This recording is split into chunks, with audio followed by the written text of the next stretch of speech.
Bonjour à tous, bienvenue à la capsule Saviez-vous que qui va porter aujourd'hui sur 5 expressions à éviter lorsque on dialogue avec une personne atteinte d'un trouble neurocognitif.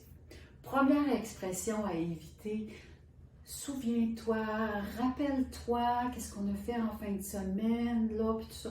Non, on n'utilise pas souviens-toi, rappelle-toi, c'est un terme directement relié à mémoire et ça les met en échec parce que les problématiques de mémoire, c'est dès le départ des troubles neurocognitifs. Donc, c'est présent très, très rapidement.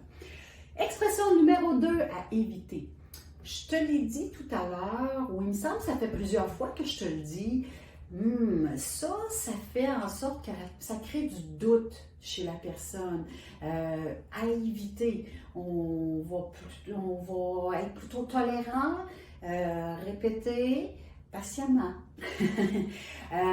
La troisième expression à éviter: les questions ouvertes avec beaucoup de choix de réponses. Par exemple, quel dessert préférerais-tu pour manger tout à l'heure?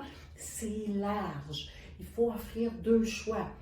Préfères-tu du gâteau au chocolat ou de la tarte au sucre? Puis si on peut présenter les 2 options, parfait, c'est plus simple pour la personne.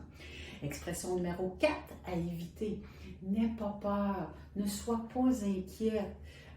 C'est que le cerveau, il ne va pas être attiré par la négation, il va plutôt entendre le mot peur, le mot inquiet.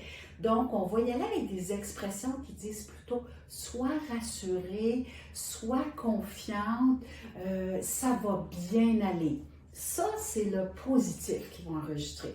Et finalement, 5e expression à éviter: à demain, on se revoit demain. C'est que la personne, elle est vraiment vite démunie. Et votre présence, c'est son poteau, c'est son soutien. Donc, on va plutôt utiliser une expression comme on se revoit bientôt. C'est tout pour les 5 expressions à éviter.